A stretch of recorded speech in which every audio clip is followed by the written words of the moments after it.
بصوا يا حبايب قلبي، ده طبق معانا، طبق مختلف شويه. ده طبق بيتباع في محلات في المصامت، وبيتباع كمان في محلات الكبده اللي بتعمل بعض الوجبات اللي هي خاصه باكلات المصمت.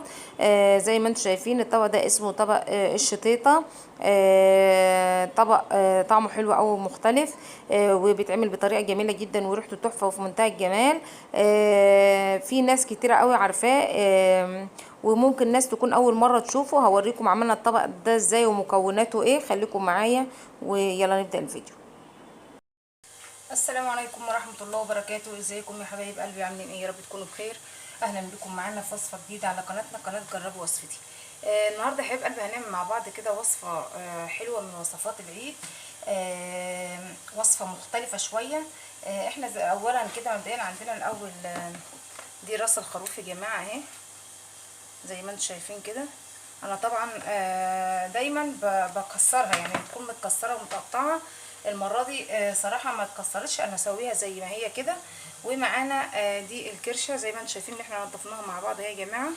هقطعها قطع صغيره عن كده، وهنعمل بيها طبق شطيطه. الشطيطه دي يا جماعه من الاكلات اللي بتتعمل في المصامت وفي محلات الكبده اللي هي بتعمل حاجات اكلات المصمت. بتتعمل من الكرشه وبنحط عليها اضافات تانية، هنشوف هنحط عليها اضافات ايه. خليكم معايا لاخر الفيديو وان شاء الله هتعجبكم. الكرشه هتكون بطريقه مختلفه، وزي ما بتتاكل بره في المصمت بالظبط، بيكون لها طعم مختلف، وكمان ما بيكونش فيها ريحه اي زفاره خالص، ولا ريحه الكرشه دي بتبان فيها للناس اللي ما بتحبش الكرشه. هوريكم ان شاء الله طريقه حلوه تقدروا ان انتوا تعملوا بيها الشطيطه دي.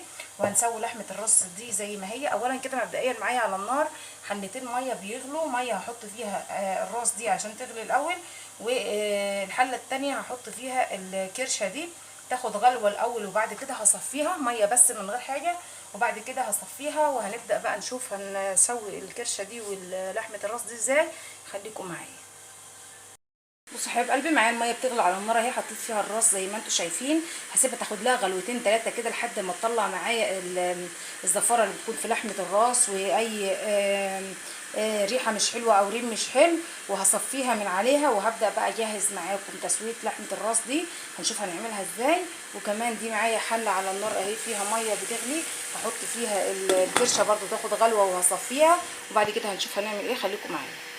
صحيح كده حطينا الكرشه زي ما انتم شايفين كده في الميه اللي بتغلي، هتغلي عليها غلوتين كده، وبعد كده هصفيها ونشوف هنعمل ايه. خليكم معايا.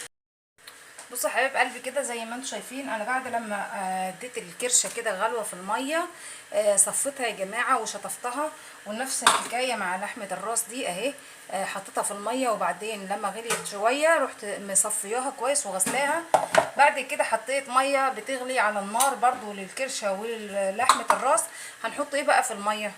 زي ما انتم شايفين كده معايا بصلتين حلوين كده متقطعين، وحبايتين طماطم، وقرن فلفل من الاخضر، حاطه فلفل اسود، وحاطه بهارات 7 بهارات يا جماعه، وحاطه حبهان، وحاطه ورق لوري، وحاطه كمان معايا بشر جوز الطيب. جوز الطيب يا جماعه لما بتتحط على اللحوم دي ما بتشيل ريحه الزفاره نهائيا، وبتخلي الشوربه حلوه، وبتخلي طعمها كمان ونكهتها كويسه. ومعايا كمان قرفه خشب. الميه بتغلي معايا على النار، هنزل بالمكونات اللي معايا دي، انا ملتها كده بايدي بالفلفل الاسود. هبدا احطها كده على النار وانزل معاكم الكرشه ولحمه الراس ونشوف هنكمل نعمل ايه. بصوا يا حبايبي كده الميه بتغلي معايا بتاعت الكرشه اهو، هبدا انزل بالكرشه كده فيها اهو، وهاخد معايا كميه كده من الخلطه اللي احنا قلنا عليها. الخلطه دي يا جماعه هتشيل اي ريحه زفاره خالص في ريحه الكرشه، وهتخليها طعمها حلو وريحتها جميله اكنك بتسوي لحم بالظبط اهو. هبدا ان انا اسيبها بقى تستوي كده يا جماعه معايا، وبعد كده هنشوف هنعمل فيها ايه. هنروح كمان معانا على لحمه الراس. لحمه الراس معانا اهي في الميه اللي بتغلي يا جماعه. هحط بقى معايا الخلطه اللي احنا حطيناها دي زي ما انتم شايفين كده اهو.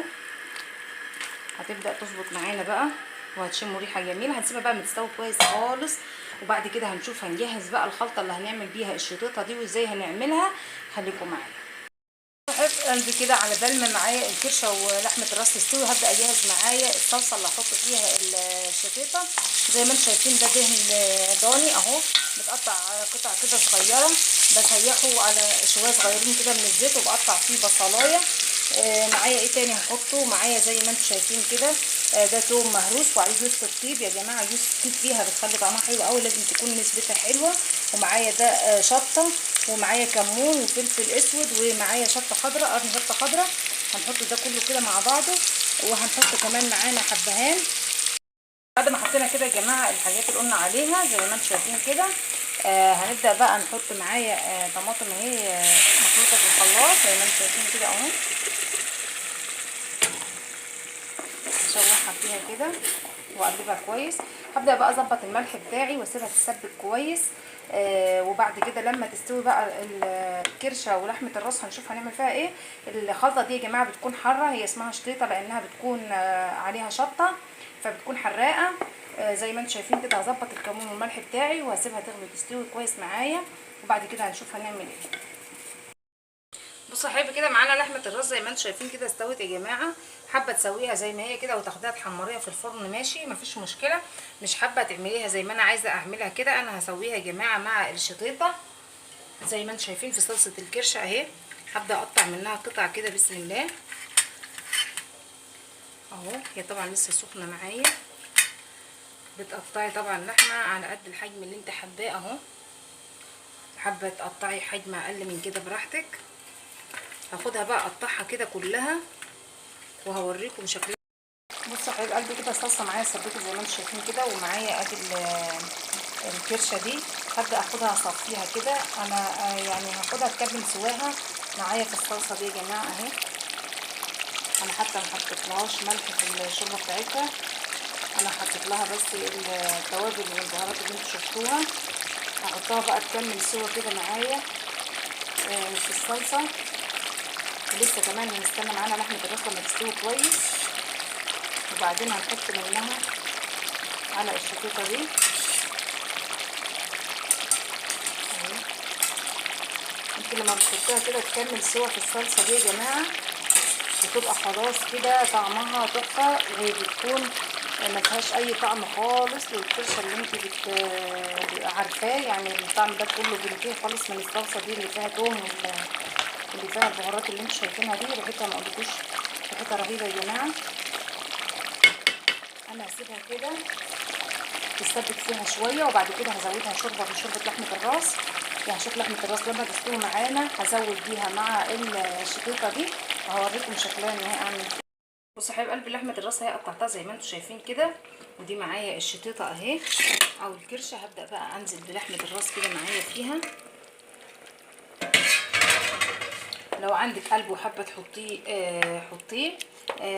لو عندك اي اضافات تانية حابه تحطيها من ما عدا الفشه يا جماعه. الفشه لما بتحطيها بتمتص روائح الزفاره اللي بتكون في الكرشه، فبتكون طعمها مش ظريف قوي، فانا ما بحبش احطها معايا في الشطيطه. هي لحمه الراس كده والكرشه زي ما انتم شايفين والدهن. هسيبها بقى تاخد مع الصلصه دي شويه. ريحه الصلصه ما اقولكوش يا جماعه، ريحتها حلوه قوي ومفيش اي ريحه خالص للكرشه. هسيبها تغلي معاها كده شويه، وبعدين هحط لكم الطبق واوريكم شكله عامل ازاي. خليكم معانا. ده هيبقى قلبي زي ما انتم شايفين كده، ده شكل طبق الشطيطه اللي احنا عملناه النهارده. شكله تحفه في منتهى الجمال، وريحته ما اقولكوش يا جماعه. جربوه ان شاء الله هيعجبكم. طريقه سهله وجميله وحلوه خالص. ان شاء الله ممكن تكون اول مره تعمليها.